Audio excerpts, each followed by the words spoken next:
কিছু মানুষ রয়েছে তাদের মাথায় যা আসে তাই বলে ফেলে। কারোর সাথে আপনার 6 মাস পরে দেখা হলো কোনো একটা পার্টিতে, ঈদের সময় অথবা অন্য কোথাও, হে আসসালামু আলাইকুম, আপনি তো মোটা হয়ে গেছেন, সবার সামনেই।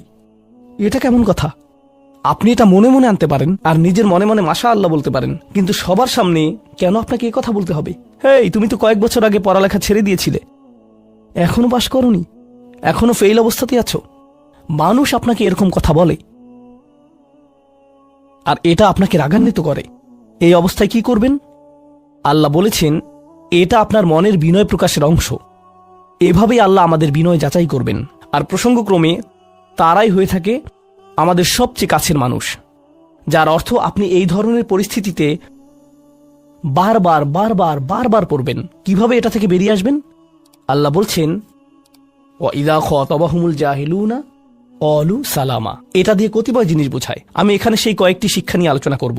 যখন এমনটা ঘটবে আপনার তাৎক্ষণিক প্রতিক্রিয়া হবে শান্তি, ক্বালু সালামা। এটা দ্বারা বিদায় বোঝাতে পারে। আপনি বলবেন সালাম, আমি আর এই আলোচনা চালিয়ে যেতে চাই না, আমি সম্মানজনকভাবে আপনাকে বিদায় জানাবো। ও দাঁড়ান, আমার তো একটা মিটিং আছে।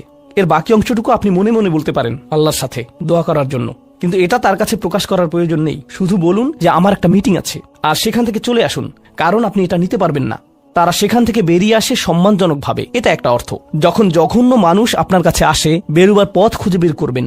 কোরআন এই সূরাতে আরো পরে যা বলেছে যে মাররু কিরামা, সম্মানজনকভাবে তারা এটা অতিক্রম করে চলে যায়। কিছু কিছু মানুষ আছে যারা এমন কথা বলতে চায় যা আপনাকে রাগান্বিত করবে। তারা আসলে এটা করে মজা পায়।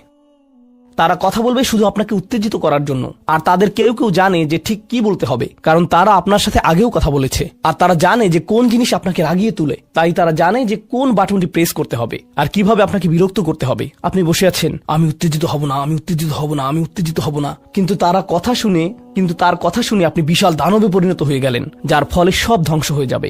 আর সেই ক্ষেত্রে আপনাকে আগে এটা রোধ করতে হবে। আপনি এখানে কথা বলতে পারেন আর বলতে পারেন যে দেখুন, আমি এই বিরোধ চাই না, আসুন শান্তিপূর্ণ সময় ব্যয় করি, আসুন এই বিষয়টা নিয়ে আজ আর কথা না বলি, এতে অনড় থাকুন। এটা দিয়েও ক্বালু সালামা বোঝায়। আমি আপনার সাথে ঝগড়া করতে চাই না, আমি শুধু চাই আলোচনাটা যাতে কুৎসিত পথে এগিয়ে না যায়। কখনো কখনো আমরা ভদ্রতা দেখাই, আর সেই সুযোগে মানুষ আমাদেরকে অসম্মানজনক কথা বলতে থাকে, এবং আত্মবিশ্বাসের সাথে মানুষকে জানিয়ে দিবেন যে তাদেরকে থামতে হবে, তারা সীমা ছাড়িয়ে যাচ্ছে। এটা সঠিক নয়, এমনটা করা সম্মানহীনতা নয়, শিষ্টাচার বহির্ভূত নয়। আপনি নিজের জন্য রুখে দাঁড়াতে পারেন, কিন্তু এটা শুধু মর্যাদাপূর্ণ উপায় করতে হবে, এমনভাবে যা শান্তিপূর্ণ। এছাড়াও সালামা শব্দটিকে অনেকেই অবস্থা হিসেবেও দেখেছেন। অন্য কথায়, যখন তারা জবাব দেয় তারা পরিপূর্ণ শান্তিপূর্ণ অবস্থায় থাকে, এটা ভিন্ন একটা অর্থ। যখন জঘন্য মানুষেরা আপনার সাথে কথা বলে, তারা আপনাকে বিরক্ত করে, তারা রাগান্বিত করে, তারা মিথ্যার পর মিথ্যা, মিথ্যার পর মিথ্যা, মিথ্যার পর মিথ্যা বলে, আর আপনাকে সেখানে বসে এটা শুনতে হয় যেন এটা সত্য। আর তারা এটা অন্য মানুষের সামনে বলে, আর আপনি কোনো কারণ ছাড়াই ঝামেলায় পড়ে যান। যখন আপনি জবাব দেন, আপনার জবাব যাই হোক, জবাবটা শান্ত হওয়াটাই উত্তম। যখন জবাব দিবেন, আপনাকে শান্ত এবং পরিশীলিত হতে হবে। এটাই ক্বালু সালামা। আর যারা জীবনে এটা ধারণ করতে পারে, তারা আল্লাহর কাছে বিশেষ মানুষ, ইবাদুর রহমান। অন্য কথায়, এই অনুপ্রেরণাটিকে আমাদের মনে রাখতে হবে। সেই রকম সময়ে যেই ব্যক্তির সাথে আপনি কথা বলছেন সে এর যোগ্য না, বরং সে হয়তো চপটাঘাত পাওয়ার যোগ্য। আপনাদের কেউ কেউ হয়তো প্রতিউত্তর দেয়ায় খুবই পারদর্শী, কেউ হয়তো আপনাকে বিদ্রুপাত্মক কিছু বলছে, আপনি তাকে কথা দিয়ে পিষে ফেলতে পারবেন। ও মাই গড, আপনার মাথায় যে জবাবগুলো আসে, তালিকা করা একাধিক জবাব, আমি কি এ বি সি বলবো নাকি উপরের সবগুলো একসাথে বলবো, আপনার মাথায় এটা চলছে। আর সেই মুহূর্তে যখন আপনি বিরত হওয়ার সিদ্ধান্ত নেন, কঠিনভাবে না বলার, প্রতিক্রিয়া না দেখানোর, শান্ত থাকার সেই শক্তি অর্জনের জন্য আপনার আর আমার অনুপ্রেরণা যা হবে তা হলো, আমি ইবাদুর রহমানের মধ্যে শামিল হতে চাই। আমি ভুলে যাব যে আমি এই অপ্রীতিকর কথোপকথনে রয়েছি, কারণ ঠিক এখনই আমি আল্লাহর সংস্পর্শে রয়েছি, আর তার বিশেষ রহমত আমার উপর বর্ষিত হচ্ছে। সেই জন্যই তিনি আমাকে এই পরিস্থিতিতে ফেলেছেন, যাতে আমি তার নৈকট্য অর্জন করতে পারি। এটা আসলে একটা আশীর্বাদ। এই অপ্রীতিকর সঙ্গগুলো আসলে একটা আশীর্বাদ, যাতে আমি তার নৈকট্য পেতে পারি। সুবহানাল্লাহ।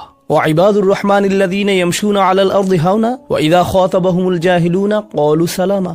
লক্ষ্য করুন এরপর আল্লাহ কি বলছেন। দ্বিতীয় শ্রেণীর মানুষেরা, তাদের বিশেষ গুণটি বর্ণিত হচ্ছে। প্রসঙ্গক্রমে এর অর্থ এটা না যে তারা অন্য কিছু করে না, যেমন তারা নামাজ পড়ে না, তারা হালাল খাবার গ্রহণ করে না। এগুলো তো থাকতেই হবে, তারা তো ইতিমধ্যে ইবাদ। এগুলো হলো ইবাদ হওয়ার বাইরের অতিরিক্ত গুণাবলী। দ্বিতীয় মহান গুণটি কি?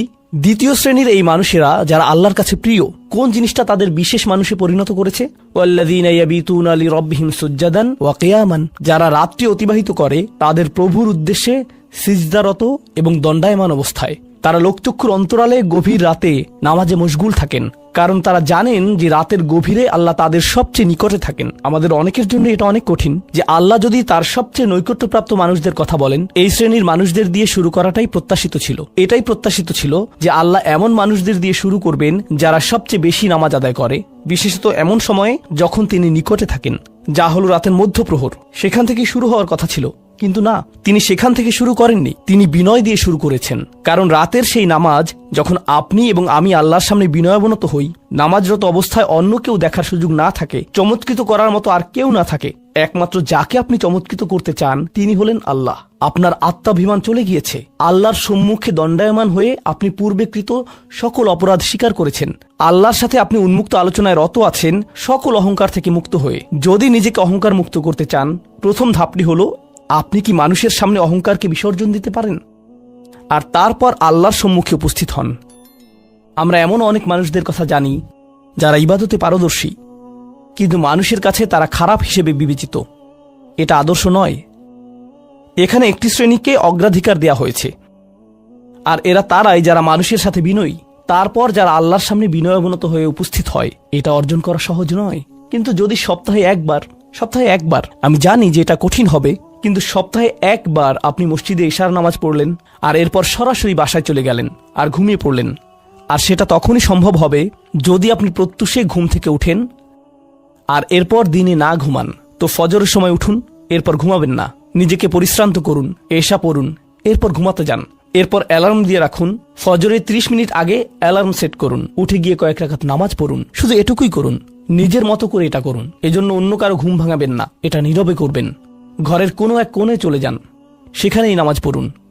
যদি সপ্তাহে একবার বা দুবারও এটা করতে পারেন, যে প্রশান্তি পাবেন, আল্লাহর সাথে যে সম্পর্ক অনুভব করবেন, সেটা আপনাকে সবচেয়ে কঠিন সময়েও সাহায্য করবে। আল্লাহ আমাদেরকে এই মানুষদের অন্তর্ভুক্ত করে দিন। ওয়াল্লাযীনা ইয়াবিতুনা লিরাব্বিহিম সুজ্জাদান ওয়া কিয়ামা। এরপর আসছে তৃতীয় ধরনের মানুষের কথা। ওয়াল্লাযীনা ইয়াকুলুনা রাব্বানা ইসরিফ আন্না আযাবা জাহান্নাম ইন্না আযাবাহা কানা গরামা ইন্নাহা সাআত মুস্তাকাররা ওয়া মুকামা। এই মানুষেরা শুধু একটি দোয়া করে, দোয়ার তালিকা নয়। তাদের একমাত্র দোয়া হলো, ইয়া আল্লাহ, আমি জাহান্নামে যেতে চাই না। অন্য যেখানেই রাখেন, জাহান্নামে নয়। আমাকে জাহান্নামে রাখবেন না, আমাদেরকে জাহান্নামের শাস্তি থেকে দূরে রাখুন।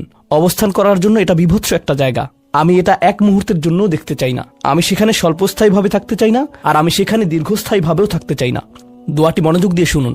ইন্নাহা সাআত মুস্তাকাররা ওয়া মুকামা। প্রথমত, এটা একটা শাস্তি, এটা বিশাল একটা সাজা। আমি সেখানে স্বল্প মেয়াদের জন্য থাকতে চাই না, আর আমি সেখানে দীর্ঘমেয়াদের জন্যও থাকতে চাই না। কিছু মানুষ রয়েছে যারা সেই একই রোগে আক্রান্ত হয়েছে। উম্মার মধ্যে, মুসলিমদের মধ্যেই একই রোগ যা বনী ইসরাঈলেরও ছিল। তারা বলেছিল, আল্লাহ আমাদেরকে শাস্তি দিবেন না, ইল্লা আইয়ামাম মাদুদা, দিলেও কয়েকদিনের জন্য। মুসলিমদের মনোভাবও এমন হয়েছে। তারা বলে, আল্লাহ আমাদের শাস্তি দিবেন, কিন্তু তা তো চিরদিনের জন্য না, তাই না? আমরা মুসলিম, একসময় আমরা ঠিকই বেরিয়ে আসবো। ঠিক আছে, ভালো, আমি জাহান্নামে যাব, কিন্তু এটা হবে দীর্ঘ সাপ্তাহিক ছুটির মতো, আর তারপর আমার আর সমস্যা নেই। দেখুন আল্লাহর নৈকট্যপ্রাপ্ত মানুষদের দোয়া। তারা আল্লাহকে বলছেন, ও আল্লাহ, আমি জাহান্নামে যেতে চাই না, স্থায়ীভাবে না, অস্থায়ীভাবেও না। আমি স্বীকার করছি যে অবস্থানের জন্য এটা বিভৎস একটা জায়গা। মুস্তাকাররান ওয়া মুকামা, শুধু থামার স্থান হোক অথবা চিরকালীন স্থান হোক, আমি এগুলোর কোনোটাই চাই না। আজকে আমি সূরাতুন নিসার দুটি আয়াত শেয়ার করতে চাই। একটি আয়াতে আল্লাহ বলছেন সবার আগে কোন কোন পাপগুলো থেকে আমাদেরকে দূরে থাকা প্রয়োজন। অনেক সময় একজন মুসলিমের জীবনে কাজের অগ্রাধিকার নির্ধারণের ক্ষেত্রে সঠিকভাবে বুঝের অভাব দেখা দেয়। কিছু কিছু কাজ অন্য কাজের চেয়ে বেশি গুরুত্বপূর্ণ, অন্যান্য কাজের চেয়ে আপনার নামাজ বেশি জরুরি। ইসলামের এমন অনেক আমল রয়েছে যা জীবনকে সৌন্দর্যমণ্ডিত করে তুলবে, কিন্তু সেই কাজগুলো গুরুত্বর দিক থেকে নামাজের কাছাকাছি পর্যায়েও নেই, বা পাপ কাজের ক্ষেত্রেও এরকম প্রাধান্য রয়েছে। অনেক আমল রয়েছে যেগুলো আমাদের করা উচিত, যেমন ঘরে প্রবেশের সময় ডান পা দিয়ে প্রবেশ করা উচিত, টয়লেটে প্রবেশের সময় বাম পা দিয়ে প্রবেশ করা উচিত, এবং নির্দিষ্ট দোয়াগুলো পড়া উচিত। এ ধরনের আমলগুলো করার চেষ্টা থাকা উচিত। এগুলো উপেক্ষা করার কোনো সুযোগ নেই। কিন্তু এমন অনেক পাপ কাজ রয়েছে যেগুলো করা কবিরা গুনাহ। অনেক সময় এই অগ্রাধিকার নির্ধারণের ক্ষেত্রে মানুষ যখন সঠিক জ্ঞানের অভাব থাকে তখন তারা ছোট ছোট ব্যাপারকে বেশি গুরুত্ব দেয়। তারা নিশ্চিত করতে চায় যে আমি অমুক অমুক সুন্নাহ ঠিকভাবে পালন করছি তো, অমুক অমুক দোয়াগুলো নিয়মিত পড়ছি তো, শুক্রবারে সূরাতুল কাহফ পড়ছি তো, ইত্যাদি ইত্যাদি। তো তারা ছোট ছোট আমলগুলো সঠিকভাবেই আদায় করে, কিন্তু একই সময়ে চোখের সামনে থাকা বিশাল বিশাল গুনাহগুলো অনায়াসেই করে ফেলে। করার সময় দ্বিতীয়বার চিন্তাও করে না। যেমন ধরুন হারাম উপার্জনের টাকা, জিনা করা, সুদ, এরকম বড় বড় গুনাহ, বিরাট বিরাট শয়তানি পাপগুলো সে অনায়াসেই করে যায়। মনে হয় যেন চোখ থাকতেও সে অন্ধ। ছোট ছোট আমলগুলো আপনি ঠিকই গুরুত্ব দিয়ে করে যাচ্ছেন, যেন মনে মনে ভালো ফিল করতে পারেন যে যাক আমি তো ধর্ম পালন করছি। এজন্যই কুরআন আমাদেরকে বিভিন্ন আমলের সঠিক অনুপাত ঠিক করে দিয়েছে। আল্লাহ এই আয়াতে বলছেন, ইনতাজতানিবু কাবাইরা মা তুনহাউনা আনহু, যদি তোমরা নিষিদ্ধ কাজের বড় বড়গুলো হতে বিরত থাকো। সুতরাং দেখা যাচ্ছে এমন অনেক বড় বড় পাপ রয়েছে যেগুলো থেকে আমাদের অবশ্যই বিরত থাকতে হবে। যদি আমরা এটা করতে পারি তাহলে ছোট ছোট পাপের ক্ষেত্রে আল্লাহ বলছেন, নুকাফিরু আনকুম সাইয়্যাতিকুম, তাহলে আমি তোমাদের ছোট ছোট পাপগুলো ক্ষমা করে দেব। অর্থাৎ আগে সিরিয়াস ব্যাপারগুলো যত্ন নাও। কোরআন যেগুলোর উপর গুরুত্ব আরোপ করেছে, যেমন টাকা উপার্জনের বিষয়টা, কিভাবে আমরা টাকা আয় করি এবং কিভাবে তা ব্যয় করি, সে ব্যাপারে আগে যত্নবান হওয়া, এটা খুবই সিরিয়াস একটা ব্যাপার। আমাদের আশেপাশে যারা আছে তাদের অধিকারের ব্যাপারে সাবধান থাকা, যারা এতিম বা অভাবগ্রস্ত তাদের দেখাশোনা করা। সূরা মাউনে আল্লাহ বলছেন, ফাযালিকাল্লাযী ইয়াদউল ইয়াতীম, সেই ব্যক্তি যে এতিমকে গলা ধাক্কা দেয়। এগুলো বড় ধরনের পাপ। তারপর যেভাবে আমরা আমাদের ব্যবসা বাণিজ্য চালাই, কেউ যদি আপনার কাছে টাকা পায়, কোনো কন্ট্রাক্ট মানতে যদি ওয়াদাবদ্ধ হন, কোনো সেবা প্রদান করার জন্য যদি আপনাকে বেতন দেয়া হয়, কাজের ক্ষেত্রে সততা বজায় রাখা। ঠিক একইভাবে কোরআনে বর্ণিত সবচেয়ে ভয়ঙ্কর পাপগুলোর একটি হলো সুদ। একইভাবে আমাদের পবিত্রতা রক্ষা করা, অর্থাৎ জেনা ব্যভিচার থেকে বিরত থাকা, এটা কবিরা গুনাহ। এটা এত বড় গুনাহ যে আল্লাহ বলছেন, লা তাকরাবুজ জিনা, ব্যভিচারের কাছেও যেও না। অন্যান্য ছোট ছোট গুনায় তোমরা হয়তো জড়িয়ে পড়বে। হতে পারে তোমার নামাজে যথেষ্ট মনোযোগ ছিল না, অজুটাও হয়তো উত্তম রূপে করা হয়নি। হতে পারে যখন নামাজ পড়ছিলে তখন অন্য কোথাও মন পড়েছিল। হতে পারে হজ বা উমরা করার সময় কিছু কিছু নিয়মকানুন ঠিকমতো পালন করতে পারোনি। কখনো কখনো হয়তো ধৈর্য হারিয়ে ফেলেছিলে। এই ছোট ছোট বিষয়গুলো ক্ষমা করে দেওয়া হবে, কারণ তোমরা বড় বড় পাপ থেকে বিরত ছিলে। ছোট বড় পাপের এমন একটি তারতম্য কোরআনে জোর দিয়ে উপস্থাপন করা হয়েছে। কিন্তু এই আয়াতের যে ব্যাপারটি আমার কাছে বেশ চমৎকার লেগেছে, সেটা শুধু তিনি যে আমাদের পাপগুলো উপেক্ষা করবেন তা নয়, বরং এই পাপগুলোর কথা মনে করে আমরা প্রায় লজ্জিত হয়ে পড়ি। আল্লাহ এর সাথে সাথে আরো যোগ করে বলেন, অনুদখিলকুম মুদখলান কারিমা, এবং সম্মানজনক স্থানে তোমাদের প্রবেশ করানো হবে। অন্য কথায় ওই ছোট ছোট ত্রুটিগুলোকে উপেক্ষা করে তোমাদেরকে সম্মানিত করা হবে, মর্যাদা দেয়া হবে। আর ওই সব লজ্জাজনক ব্যাপারগুলো তোমাদের রেকর্ড থেকে মুছে ফেলা হবে। তাই যখন তোমরা আল্লাহর সামনে আসবে, অপমানিত হবে না, তোমাদের সম্মানজনক স্থানে প্রবেশ করানো হবে। এই আয়াতের আরেকটি ব্যাপারও আমার কাছে বেশ চমৎকার মনে হয়েছে। এই আয়াতের পূর্বের কয়েকটি আয়াতে কিছু কিছু কবিরা গুনাহ নিয়ে কথা বলা হয়েছে, যেমন ব্যবসায় প্রতারণা করা, কাউকে অন্যায়ভাবে হত্যা করা। আর ছোট ছোট পাপ ক্ষমা করে দেওয়ার আয়াতের ঠিক পরের আয়াতে আরও অসাধারণ উপায়ে জীবনের বিভিন্ন বড় বড় পাপে জড়িয়ে পড়ার যে মূল কারণ সেটা বলা হয়েছে। আল্লাহ আযজা ওয়া জাল্লা বলেন, ওয়ালা তাতামান্নাউ মা ফাদ্দালাল্লাহু বিহি বা'দাকুম আলা বা'দ, আর তোমরা আকাঙ্ক্ষা করো না এমন সব বিষয়ে যাতে আল্লাহ তাআলা তোমাদের একের উপর অন্যের শ্রেষ্ঠত্ব দান করেছেন। তো আমাদের ক্ষেত্রে যা ঘটে যখন আমরা এমন কাউকে দেখি যে আমাদের চেয়ে বেশি টাকা উপার্জন করে, আমাদের চেয়ে তার চেহারাটাও বেশি সুন্দর, তার গাড়িটাও উত্তম, তার সাংসারিক জীবনটাও প্রশান্তির, কখনো কখনো ভাই বোনের মাঝেও এই হিংসা দেখা দেয়। যেমন আমি বলতে শুনেছি, আমার বোনের গায়ের রং আমার চেয়ে উজ্জ্বল। হিংসা বিভিন্ন প্রকৃতির হতে পারে। কারো ভালো কিছু থাকার কারণে আপনি তাকে ঈর্ষা করতে পারেন, এবং আপনার নিজের সেটা না থাকার কারণ নিয়ে সারাক্ষণ চিন্তা করতে পারেন। আর এই চিন্তা আপনাকে শেষ করে দিতে পারে। এটা ছোট বড় যে কোনো কিছুর জন্য হতে পারে। এটা বস্তুগত বিষয়, যেমন অর্থকড়ি, ঘরবাড়ির জন্য হতে পারে। আবার অবস্তুগত বিষয়, যেমন বাবার ভালোবাসা, মায়ের ভালোবাসার জন্যও হতে পারে। বাবা কেন তাকে এত ভালোবাসে, আমার প্রতি তো এত মনোযোগ দেয় না। মা সবসময় শুধু আমার দোষ দেখেন, তিনি কখনো ওর দোষ দেখেন না। মাঝে মাঝে পিতামাতার আচরণ ব্যাপারটাকে আরো জটিল করে তোলে, কারণ তারা বারবার বলতে থাকেন, কেন তুমি তোমার ভাইয়ের মতো হতে পারো না, ও কত লক্ষ্মী। তাদের এমন আচরণ পরিবারের ভিতরে আরো বেশি হিংসা তৈরি করে। আল্লাহ এখানে বলছেন, অন্যদের যা দেয়া হয়েছে তার জন্য আকাঙ্ক্ষা করো না। আপনি নিজেই তো দেখতে পান যে আপনার চেয়ে ভালো চেহারার মানুষ রয়েছে, আপনার আমার চেয়ে বুদ্ধিমান মানুষও রয়েছে, আমাদের চেয়ে বেশি টাকা কামাই করে এমন লোকজনও রয়েছে। পরিবারে এমন কেউ থাকতে পারে যে আপনার চেয়ে বেশি প্রশংসা লাভ করে। কখনো কখনো হয়তো অন্যায়ভাবে তাদেরকে প্রাধান্য দেওয়া হয়, কিন্তু অনেক ক্ষেত্রে আসল ব্যাপার হলো আল্লাহ তার জন্য রিজিকের যে দরজা খুলে দিয়েছেন তা তিনি আমার জন্য খুলেননি, তিনি আমার জন্য অন্য দরজা খুলে দিয়েছেন। আমরা অন্য একজনকে যা দেয়া হয়েছে ঠিক সেটাই কামনা করি। আল্লাহ আপনাকে আমাকে অন্য একজনের মতো করে বানাননি। আল্লাহ অন্য মানুষদের জন্য রিজিকের যে দরজা খুলে দিয়েছেন তা হয়তো আমার জন্য দেননি। আমাদের প্রত্যেকেরই রয়েছে জীবিকা উপার্জনের স্বতন্ত্র সুযোগ।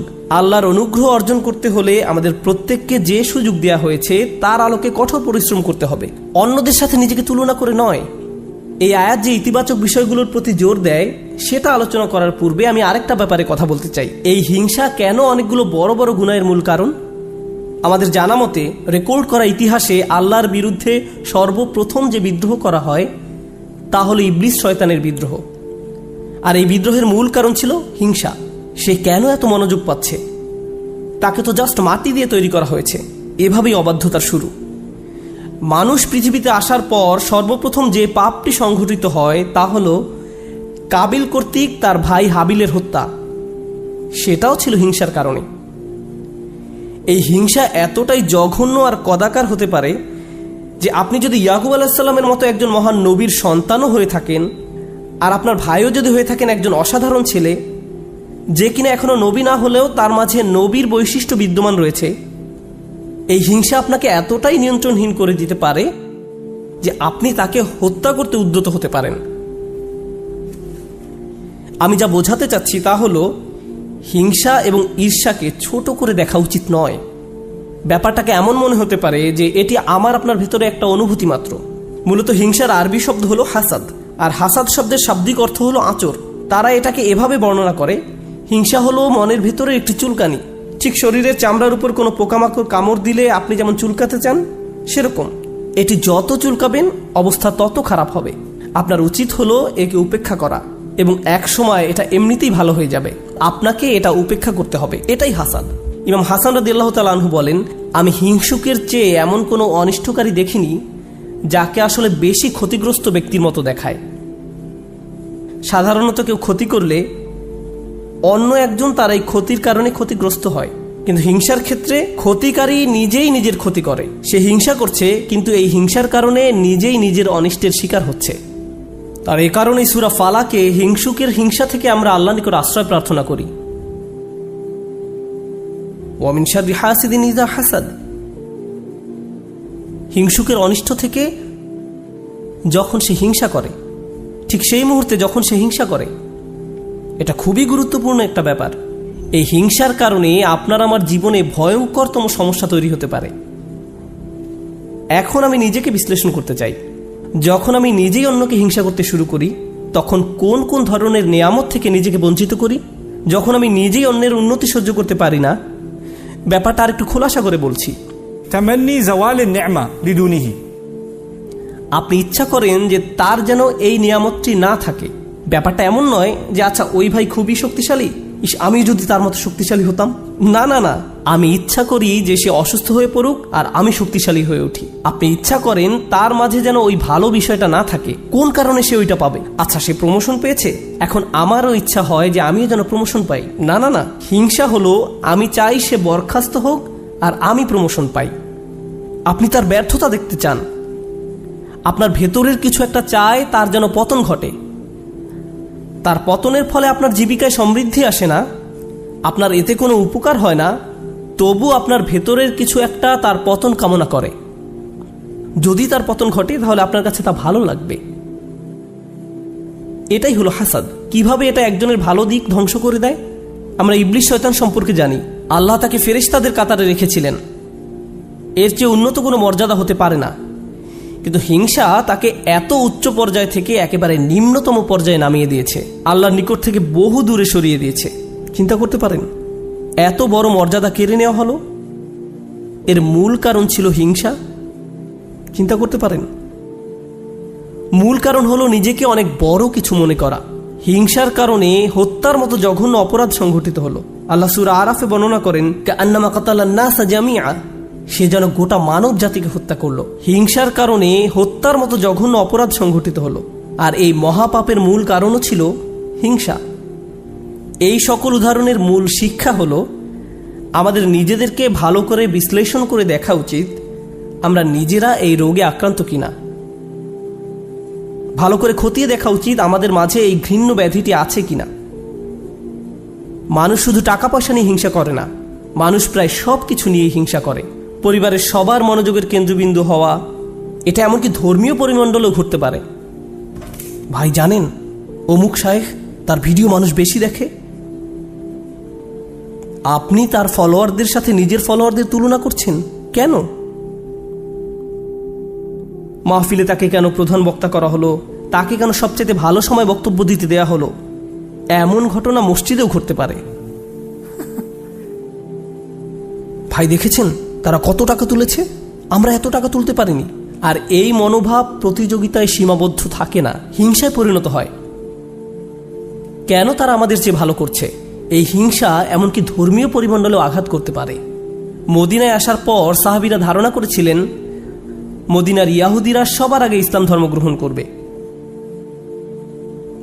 এ সম্পর্কে কোরআনে এসেছে, আফাতাতমাউনা আন ইউমিনু লাকুম, তোমরা কি আশা করো যে তারা তোমাদের কথা ঈমান আনবে? কারণ তারা আহলে কিতাব, তারা ওহী অবতীর্ণ হওয়া সম্পর্কে অবগত ছিল। তারা রাসূল সাল্লাল্লাহু আলাইহি সাল্লামকে সেভাবে চিনত যেভাবে তারা তাদের ছেলে মেয়েদের চিনতে পারত। এর কারণ ছিল আসলে হিংসা। তারা এই ব্যাপারটা মেনে নিতে পারেনি যে নবী প্রেরণের অনুগ্রহটি বনী ইসরাইলদের কাছ থেকে অন্যদের কাছে চলে যাবে। তারা চাইতো ওহী মুহাম্মদ সাল্লাল্লাহু আলাইহি সাল্লামের কাছে না এসে তাদের কারো কাছে আসুক। জীবনের এমন কোনো দিক নেই যেখানে হিংসার আক্রমণ হওয়ার সম্ভাবনা নেই। এটা আপনার চাকরি জীবনে প্রভাব ফেলতে পারে, ব্যবসায়িক জীবনে প্রভাব ফেলতে পারে, আপনার পারিবারিক জীবন, ব্যক্তিগত জীবন, ধর্মীয় জীবন, সামাজিক জীবন থেকে শুরু করে জীবনের প্রতিটি ক্ষেত্রে এর প্রভাব পড়তে পারে। সম্প্রতি বিশ্বের বিভিন্ন প্রান্তে ভ্রমণ করার অভিজ্ঞতা থেকে আমি এক নতুন ধরনের হিংসা সম্পর্কে অবগত হয়েছি। অনেক বোন এসে আমার কাছে প্রশ্ন করেন, এটা বলার কারণে হয়তো আমি সমস্যায় পড়তে পারি, যাই হোক, কোরআনে কেন পুরুষদের জন্য অমুক অমুক বিধান দেয়া হয়েছে আর নারীদের জন্য সম্পূর্ণ ভিন্ন বিধান দেয়া হয়েছে? পুরুষদের কেন বোরকা পরতে হয় না? আমাকে এই প্রশ্ন করা হয়েছিল। ডিভোর্স আইনের ক্ষেত্রে দেখা যায় আইনগুলো কেমন যেন পুরুষের অনুকূলে। মহিলারা জান্নাতে কি পাবে? আমি বলছি না যে এই প্রশ্নগুলোকে উপেক্ষা করতে হবে, কিন্তু এখানে একটা ব্যাপার আমাদের সাবধান থাকতে হবে। আমরা আল্লাহ সুবহানাহু ওয়া তাআলা সম্পর্কে কথা বলছি। তিনি যখন কোনো বিধিবিধান নাজিল করেন, এই বিধানগুলো আমি প্রবর্তন করিনি, আমি শুধু এই বিধানগুলো বোঝার চেষ্টা করেছি এবং শেখানোর চেষ্টা করছি। কিন্তু যিনি এই বিধানগুলো দিয়েছেন তিনি হলেন সবচেয়ে দয়াবান, ভালোবাসাপূর্ণ এবং সবচেয়ে ন্যায় বিচারক। যদি এই বিধান নিয়ে আপনার অন্তরে খুঁতখুঁতে ভাব থাকে এবং মনে মনে ভাবেন যে আমার মনে হচ্ছে এখানে ন্যায্য বিধান দেয়া হয়নি, এটা খুবই মারাত্মক একটি সমস্যা। এমনকি আল্লাহ সম্পর্কে এই মনোভাব যে আমাকে ঠকানো হয়েছে, আমাকে তিনি যা দিয়েছেন সেখানে ঠকিয়েছেন, আমাকে পুরোপুরি বুঝতে হবে কেন তিনি আমাকে এটা করতে বলেছেন। একটা ব্যাপারে বলছি, উদাহরণস্বরূপ কেউ যদি আমাকে জিজ্ঞেস করে কেন আল্লাহ মহিলাদেরকে পর্দা করতে বলেছেন, আমার সৎ জবাব হবে আমি জানি না। আমি নিজে নিজে চিন্তা করে হয়তো এই বিধানের কিছু উপকারী দিক তুলে ধরতে পারবো, কিন্তু এই উপকারী দিকগুলো আল্লাহ অবতীর্ণ করেননি। এই উপকারগুলো আমি চিন্তা করে বুঝতে পারলাম, আর আমার এই সাহস নেই যে আমি বলবো যে অমুক অমুক যুক্তির কারণে হিজাব পড়তে হবে, কারণ এই যুক্তিগুলো আল্লাহ অবতীর্ণ করেননি। অনেক সময় আল্লাহ কোনো বিধান নাজিল করেন কিন্তু তার পেছনের কারণ বর্ণনা করেন না। তিনি বলবেন তুমি নিজে নিজে চিন্তা করে দেখো, লাআল্লাকুম তাতাফাক্কারুন লিয়াদাব্বারু আয়াতিহি, কেন এই বিধানগুলো দেয়া হয়েছে তা তোমরা নিজেরা চিন্তা করে খুঁজে নাও। তবে একটা ব্যাপার আমি নিশ্চিত জানি, যে বিধানই তিনি অবতীর্ণ করেন না কেন তা আমাদের প্রতি তার অপার অনুগ্রহ মাত্র। আল্লাহ এই আয়াতগুলোতে কি বলছেন? উত্তরাধিকার সম্পত্তি বন্টনের বিষয় বর্ণনা করা আয়াতগুলোর পরে এসেছে। ইসলামে সবাই সমান উত্তরাধিকার সম্পত্তি পায় না, নারী এবং পুরুষ সমান সম্পত্তি পায় না। তারা মেয়ে, স্ত্রী, মা যেই হোক না কেন সমান সম্পত্তি পায় না। তাই আল্লাহ কি বলেছেন? লিররিজালি নাসিবুম মিম্মা ইকতাসাবু ওয়া লিন-নিসাই নাসিবুম মিম্মা ইকতাসাবনা, পুরুষদের জন্য রয়েছে অংশ তারা যা উপার্জন করে তা থেকে, এবং নারীদের জন্য রয়েছে অংশ যা তারা উপার্জন করে তা থেকে। এই আয়াতে মিন অর্থাৎ থেকে এই শব্দের ব্যবহারটি লক্ষ্য করার মতো। এই পৃথিবীতে যত কিছুর জন্য আপনি কাজ করেন তার সবটুকুর ফসল পাবেন না, এর থেকে একটি অংশ পাবেন আর বাকি অংশ পরে পাবেন। অথবা আপনি কাজ করেছেন কিন্তু তার কিছু অংশ সুফল পাওয়ার যোগ্য ছিল না, যেমন হয়তো আপনার নিয়ত শুদ্ধ ছিল না, কাজটা যথেষ্ট পরিশুদ্ধ ছিল না, তাই আপনি আপনার কাজের সেই অংশের মূল্য পাবেন যা মূল্য পাওয়ার যোগ্য ছিল। তাই আল্লাহ বলছেন পুরুষরা কি পাবে তার জন্য একটি মান আমি নির্ধারণ করে রেখেছি, আবার নারীরা কি পাবে তার জন্য একটি মান আমি নির্ধারণ করে রেখেছি। তারপর তিনি বলছেন ওয়াসআলুল্লাহ মিন ফাদলিহি, কুরআনের অসাধারণ একটি বাক্য। এর অর্থ হলো আর আল্লাহর কাছে তার অনুগ্রহ প্রার্থনা করো। এখানে ফাদল দ্বারা শুধু অনুগ্রহ বোঝায় না। হিংসার ক্ষেত্রে হিংসুক ব্যক্তি মনে করে অমুক আমার চেয়ে বেশি ফাদল পেয়েছে, অমুক ব্যক্তি সম্পত্তির দিক থেকে আমার চেয়ে বেশি ফাদল বা অধিক আনুকূল্য পেয়েছে, অথবা চেহারা সুরতের দিক থেকে বা সুযোগ সুবিধার দিক থেকে বেশি আনুকূল্য পেয়েছে। বাসায় কোনো মেয়েও এমনটা অনুভব করতে পারে, কারণ তার বোন বিয়ের সব প্রস্তাব পাচ্ছে কিন্তু সে পাচ্ছে না, আমার বোন আমার চেয়ে বেশি ফাদল পেয়েছে। আল্লাহ বলছেন যদি তুমি ফাদল পেতে চাও তাহলে আল্লাহর অন্য কোনো সৃষ্টির চেয়ে বেশি চাওয়ার পরিবর্তে সরাসরি আল্লাহর কাছ থেকে নিজের জন্য ফাদল চাও। নিজেকে অন্যদের সাথে তুলনা করা বন্ধ করো, বরং আল্লাহর নিকট থেকে তুমি নিজের জন্য কি পেতে পারো তার দিকে মনোযোগ দাও। মনে মনে ধরে নাও যে আশেপাশে কারো কোনো অস্তিত্ব নেই, অন্যদের কি আছে সে সম্বন্ধে চিন্তা ভাবনা করা বন্ধ করো। মনের উপর যদি এরূপ নিয়ন্ত্রণ প্রতিষ্ঠা করতে পারেন তাহলে খুবই সুখী জীবনযাপন করতে পারবেন। যদি কখনো এমনটা হয় যে তুমি ক্লাসে বসে আছো, স্যারের বক্তব্য শুনতে পাচ্ছ কিন্তু কিছুই বুঝতে পারছো না, মনে মনে ভাবছো আমি জানি না আমি কোন স্বর্গে বাস করছি, কিন্তু তোমার পাশের ছেলে বা মেয়েটি প্রতিবার হাত তুলে স্যারের প্রত্যেকটা প্রশ্নের জবাব দিচ্ছে আর তোমার মন বিষিয়ে উঠছে। মনে মনে ভাবছো যদি মেয়েটাকে কষে একটা চড় দিতে পারতাম, আমি তাকে সহ্য করতে পারছি না, কারণ সে সব প্রশ্নের উত্তর দিচ্ছে। তোমার সকল মনোযোগের কেন্দ্রবিন্দুতে এমন একজন যে তোমার চেয়ে বেশি বুদ্ধিমান, যে স্যারের প্রিয় ছাত্র, যে সকলের মনোযোগ পাচ্ছে, যার কারণে তোমার নিজেকে খারাপ ছাত্র মনে হয় বা যার কারণে তারা তোমাকে লজ্জা দিচ্ছে। কিন্তু একটা ব্যাপার কি তুমি খেয়াল করেছো? তুমি সেখানে বসে আছো শুধু তুমি এবং শিক্ষক। তুমি এখানে এসেছো শিখতে, অন্যের দোষ না দিয়ে তোমার উচিত নিজেকে দোষ দেয়া। হায় হায় আমি আমার মনোযোগ হারিয়ে ফেলেছি। নিজের কাছে ব্যাখ্যা দাবি করো কেন তুমি মনোযোগ হারালে। প্রশ্ন করতে গিয়ে লজ্জা অনুভব করো না। তুমি এখানে এসেছো নিজের উন্নতি সাধন করতে, অন্যদেরকে নিজের মূল্য বোঝাতে নয়। তুমি এই জন্য শিখতে আসনি। একই কথা প্রযোজ্য চাকরির জায়গায়, পরিবারের। অন্য কাউকে বেশি দাম দেওয়া হচ্ছে বলে আপনি নিজেকে গুটিয়ে ফেলবেন না। যদি কোনো অন্যায় করা হয় আপনি কথা বলুন, কোনো কিছু যদি বলার থাকে বলুন। যদি কোনো কিছু আপনাকে বিরক্ত করে ভেতরে ভেতরে জ্বলবেন না এবং এটাকে বড় হতে দিবেন না, নিজের ভেতরে ঘৃণা তৈরি হতে দিবেন না। আমরা আল্লাহর নিকট যে দোয়াগুলো করি তার একটি হলো ওয়ালা তাজআল ফি কুলুবিনা গিল্লাল লিল্লাযিনা আমানু, ঈমানদারদের বিরুদ্ধে আমাদের অন্তরে কোনো বিদ্বেষ রেখো না। যখন আমরা কিয়ামতের দিন তার সামনে দণ্ডায়মান হব তখন যেন আমাদের অন্তরে ঈমানদারদের বিরুদ্ধে কোনো গিল বা খারাপ অনুভূতি না থাকে। আমরা দুনিয়াতেও এটা চাই না, আর জান্নাতে আল্লাহ আমাদের থেকে তা দূরে রাখুন। তাই এই ব্যাপারটা পার্থিব জীবনে ঘটতে পারে। এমন হতে পারে যে কারো বিরুদ্ধে আপনার অন্তরে হিংসার মনোভাব তৈরি হচ্ছে, ও সে তো এই পজিশন পাওয়ার যোগ্য নয়, সে তো অমুক কাজ করার যোগ্য নয়। আপনার অন্তরে যদি এমন অনুভূতি তৈরি না হয় তাহলে সেটা খুবই ভালো। কিন্তু অনেক মানুষ আছে যারা এভাবে চিন্তা করে ওই লোক আমার চেয়ে অনেক বেশি বেতন পায়, সে কেন আমার চেয়ে বেশি বেতন পাবে। তারা কত টাকা বেতন পায় বা না পায় তার সাথে আপনার সম্পর্ক কি? আপনি কি করেন? আপনি কি অর্জন করেছেন?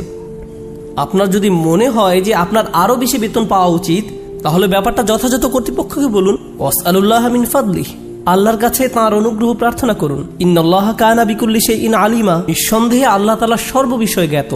যখন আমরা অন্যের সাথে নিজেকে তুলনা বন্ধ করব, যখন পুরুষ বা নারী হিসাবে কি পেলাম বা কি পেলাম না এসব নিয়ে চিন্তা করা বন্ধ করব, অমুক অমুক ব্যক্তির কারণে আমি পেছনে পড়ে আছি এমন চিন্তা করা বন্ধ করব, আপনার এবং আল্লাহর মাঝে আর কেউ নেই। যদি কোনো বিষয়ে অগ্রগতি অর্জন করতে চান সরাসরি আল্লাহকে বলুন ওয়াসআলুল্লাহ মিন ফাদলিহি।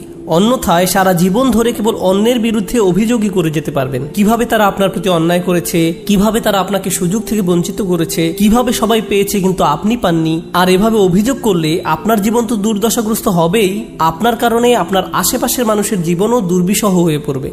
এই আয়াতটি নিয়ে সর্বশেষ যা শেয়ার করতে চাই, বিশেষ করে যখন আমরা তেলাওয়াত করি ওয়া মিন শাররি হাসিদিন ইযা হাসাদ, এখানে ইযা শব্দটির দিকে বিশেষ মনোযোগ দিন। কেউ কেউ বলেন এখানে হাসাদকে বর্ণনা করা হয়েছে একটি গুণ হিসেবে, শুধুমাত্র শব্দগতভাবে ইসমে ফাইল হিসেবে নয়, বরং একজন মানুষের একটি খারাপ গুণ হিসেবে। অর্থাৎ এমন ব্যক্তি যার মাঝে হিংসার প্রবণতা আছে। কিন্তু ইজা শব্দটি একটি বিষয়ের প্রতি বিশেষ ইঙ্গিত করে। আপনার মাঝে যদি এই গুণটি থেকে থাকে, তাহলে কোনো এক সময় কুৎসিত উপায়ে এর প্রকাশ ঘটবে, আজ না হোক কাল। খারাপ কিছু একটা আপনি করে বসবেন, কারণ আপনার মাঝে খারাপ গুণটি আছে। আপনি নিজেও হাসিদ হতে চান না, হিংসুক হতে চান না। আবার যারা হিংসা করে তাদের অনিষ্ট থেকে বাঁচতে চান। আমরা দোয়া করি আল্লাহ যেন আমাদেরকে হিংসুক হওয়া থেকে রক্ষা করেন, এবং যারা আমাদের বিরুদ্ধে হিংসা করে তাদের অনিষ্ট থেকেও যেন রক্ষা করেন। আল্লাহ যেন আমাদের ভালো কাজগুলোকে নষ্ট হওয়া থেকে রক্ষা করেন। আমরা জানি রাসূল সাল্লাল্লাহু আলাইহি সাল্লাম বলেছেন, আগুন যেমন শুকনো কাঠ জ্বালিয়ে ফেলে, তেমনি হিংসাও একজন ব্যক্তির ভালো কাজগুলোকে জ্বালিয়ে দেয়। কেন তিনি এমনটি বলেছেন? কারণ যখন আপনার মাঝে হিংসা দেখা দেয়, তখন আপনার পক্ষে কৃতজ্ঞ হওয়া অসম্ভব। কারণ যখন হিংসা করেন তখন আপনার কি নেই কেবল তা নিয়েই আপনি চিন্তা করেন। আর আল্লাহর সাথে আমাদের সম্পর্ক নির্ভর করে একটি বিষয়ের উপর, তা হলো আমাদের কি কি আছে তা সব সময় স্বীকার করে যাওয়া। এভাবেই আমরা আল্লাহর প্রতি কৃতজ্ঞ হয়ে উঠি। যদি আপনার অন্তরে হিংসার বসবাস থাকে, তাহলে কোনোভাবেই আপনার পক্ষে আবদান শাকুরা অর্থাৎ আল্লাহর কৃতজ্ঞ বান্দা হওয়া সম্ভব নয়। আল্লাহ আযজা ওয়া জাল্লা আমাদের অন্তর থেকে হিংসা দূর করে দিন, আমাদেরকে সত্যিকার অর্থে কৃতজ্ঞ বান্দা বানিয়ে দিন। আল্লাহ সঠিকভাবে তার অনুগ্রহ চাওয়ার মতো তৌফিক দান করুন এবং আমাদের জীবনকে আরও সুন্দর করে দিন।